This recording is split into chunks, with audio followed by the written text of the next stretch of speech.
కొరింథీయులకు రాసిన పత్రిక 5వ అధ్యాయము 15వ వచనము. దినములు చెడ్డవి గనుక మీరు సమయమును పోనీయక సద్వినియోగం చేసుకోండి. జ్ఞానుల వలె అజ్ఞానుల వలె కాక జ్ఞానుల వలె నడుచుకున్నట్లు జాగ్రత్తగా చూసుకోండి.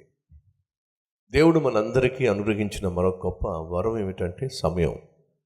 పేదవాడికి, పరిపాలించువానికి, ధనవంతునికి, దరిద్రునికి, నల్లవానికి, తెల్లవానికి, స్త్రీకి, పురుషునికి అందరికీ సమానంగా దేవుడు సమయాన్ని ఇచ్చాడు. సహోదరుడా, సహోదరి, నీకు నాకు ఈ భూమి మీద కొంతకాలం నివసించటానికి దేవుడు సమయం ఇచ్చాడు. ఎంతకాలం నివసిస్తామో తెలియదు, ఎప్పుడు మన యాత్ర ముగిస్తామో తెలియదు. కానీ కొంతకాలం మాత్రం దేవుడు మనకు సమయం ఇచ్చాడు. ఈ సమయాన్ని మనం సద్వినియోగపరచుకోవాలి, వినియోగించుకోవాలి. విలువైన వాటి కోసం దేవుడు మనకిచ్చిన సమయాన్ని వినియోగించాలి. విలువ లేని వాటి కోసం ఈ సమయాన్ని పాడు చేసుకునే వాళ్ళు చాలామంది ఉన్నారు. చదువుకోవాల్సిన సమయాల్లో చదువుకోకుండా చెడు స్నేహితులతో తిరుగుతూ, చెడ్డ పనులు చేస్తూ, చెడిపోయి తల్లికి తండ్రికి బాధను, భారాన్ని, వేదనను మిగిల్చే కొడుకులు, కూతుర్లు ఉంటారు. వాళ్ళు చేస్తుంది ఏమిటయ్యా అంటే వారి సమయాన్ని చెడగొట్టుకుంటున్నారు. భర్తగా బాధ్యత కలిగి తన భార్యను, బిడ్డలను ప్రేమించి వారిని పట్టించుకోవాలి, పోషించాలి, కష్టపడి ఉద్యోగం చేయాలి, సమయానికి జీతాన్ని తెచ్చుకోగలగాలి, ఇంట్లో ఉన్న ప్రతి అవసరం తీర్చుకోగలగాలి. కానీ తనకి ఇవ్వబడిన సమయంలో సరిగ్గా ఉద్యోగం చేయక, తన స్నేహితులతో తిరుగుతూ, త్రాగుతూ, భార్యను, బిడ్డలను పట్టించుకోకుండా ఇష్టానుసారంగా జీవించేటటువంటి భర్త సమయాన్ని నిజంగా సద్వినియోగపరుచుకుంటున్నాడా? లేదండి. బైబిల్ ఒక చక్కని ఉదాహరణ ఇస్తుంది. ఏమిటంటే, అజ్ఞానుల వలె కాక జ్ఞానుల వలె నడుచుకున్నట్లు మనం అజ్ఞానుల వలె కాకుండా ఆ జ్ఞానుల వలె నడుచుకోవాలి. బైబిల్లో జ్ఞానుల గురించి మీరు విన్నారు కదా. గడిచిన 2 వీక్స్ బ్యాకేగా క్రిస్మస్. జ్ఞానులు ఏం చేశారు చెప్పండి? నక్షత్రమును చూస్తూ ఎక్కడి నుంచో నడుచుకుంటూ ఎక్కడికి చేరిపోయారు? యేసయ్య సన్నిధికి చేరిపోయారు. వాళ్ళు కిందకు చూశారా, ప్రక్కకు చూశారా, పైకి చూశారా? గడి చెప్పాలి. పైకే చూశారు. జ్ఞానులు పైకి చూస్తారు. సమస్యలు వస్తాయి, కష్టాలు వస్తాయి, కరువు కాటకాలు వస్తాయి, ఇరుకు ఇబ్బందులు వస్తాయి, వ్యాధి బాధలు వస్తాయి. ఇవి ఏ దిక్కు నుంచైనా రావచ్చు. వెనక నుంచి వెన్నుపోటు పొడిచే వాళ్ళు వెన్నుపోటు పడవచ్చు. ప్రక్కనే ఉంటూ ద్రోహం చేసేవాళ్ళు ద్రోహం చేయవచ్చు. నీ బంధువు నుంచి, స్నేహితుడి నుంచి నీ కష్టం రావచ్చు. నీ ముందున్న వాడి నుంచి, నీ వెనుకున్న వాడి నుంచి కష్టం రావచ్చు. ఒకవేళ ఈరోజు నీ జీవితంలో ముందు కష్టం, సాధారణంగా అంటుంది చూసారా, ముందు నొయ్యి వెనక గొయ్యి.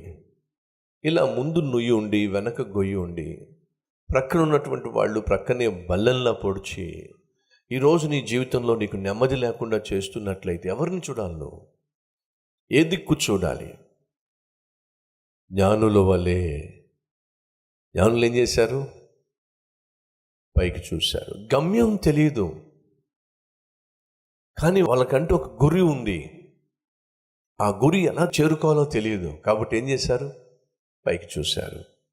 వాళ్ళకున్న గురి ఏమిటంటే, లోకరక్షకుణ్ణి మేము కలుసుకోవాలి, లోకరక్షకుణ్ణి మేము ఆరాధించాలి, లోకరక్షకుణ్ణి మేము పూజించాలి.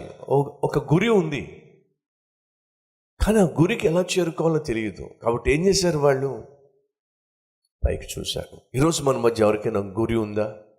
చదువులో గురి, ఉద్యోగంలో ఒక ఉన్నత స్థితికి చేరాలనే గురి, సేవలో ఒక ఉన్నతమైన సేవ చేయాలి అని గురి,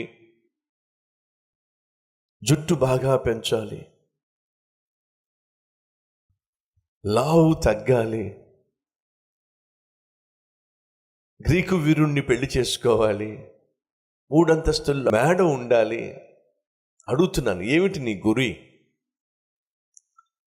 దయచేసి విను. వాళ్ళకంటూ ఒక గురి ఉంది. ఆ గురి ఏమిటంటే యేసయ్యను చేరుకోవాలి. మనం యేసయ్యను చేరాలి అంటే లోకాన్ని చూడడానికి వీల్లేదు. లోకాన్ని చూడడానికి సమయం వేస్ట్ చేసుకోకండి. లోకస్తులతో తిరగడానికి సమయం వేస్ట్ చేసుకోకండి. లోకానుసారంగా జీవించటానికి సమయం వేస్ట్ చేసుకోకండి. విశ్వాసమునకు కర్త, దానిని కొనసాగించి కడముట్టించే యేసు వైపే చూస్తూ మన జీవిత యాత్రను కొనసాగిస్తే ఆయన మాట ఇచ్చాడు. ఏమిటి? నేను నా తండ్రి ఇంటికి మిమ్మును తీసుకెళ్తాను. ఆ రోజు ఆ నక్షత్రం ఏం చేసింది? పరమ తండ్రి ఉన్న ఇంటికి తీసుకెళ్ళింది. దేవుడు ఈరోజు మాతో మాట్లాడాడు. మా జీవితంలో మేము కలిగి ఉన్న గొప్ప విలువైన వరాలేమిటో మేము గ్రహించాం, వాటిని కాపాడుకుంటాం.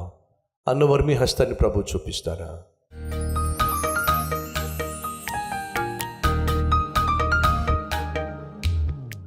మహాపరిశుద్ధుడు అయిన ప్రేమ కలిగిన తండ్రి, మా జీవితం యొక్క విలువేమిటో తెలియకుండా జీవించాం. మా జీవితం బహు విలువైంది కాబట్టే ఆ జీవితాన్ని మేము కోల్పోయినప్పుడు పరలోకం నుండి నువ్వు దిగి వచ్చావు. నిన్ను నీవు అప్పగించుకొని పాడైన మా జీవితాన్ని నువ్వు రక్షించావు, కాపాడావు. ఈ విలువైన జీవితాన్ని నాయన మళ్ళీ మేము పాడు చేసుకోకుండా సహాయం చేయండి. తుచ్చమైన, నీచమైన, అల్పకాల పాప భోగాలతో మా జీవితాన్ని నింపుకొని నిండారా మునిగిపోవడం కంటే ఏవి రమ్యమైనవో, ఏవి ఖ్యాతి గలవో, ఏవి శ్రేష్టమైనవో, ఏవి శాశ్వతమైనవో, ఏవి ఆనందదాయకమో, ఆశీర్వాదమో వాటి మీద మనసు పెట్టి నాయన నీ వైపే చూస్తూ ఈ జీవిత యాత్ర కొనసాగించే కృపనివ్వండి. యేసు నామం పేరట వేడుకుంటున్నాం తండ్రి, ఆమెన్.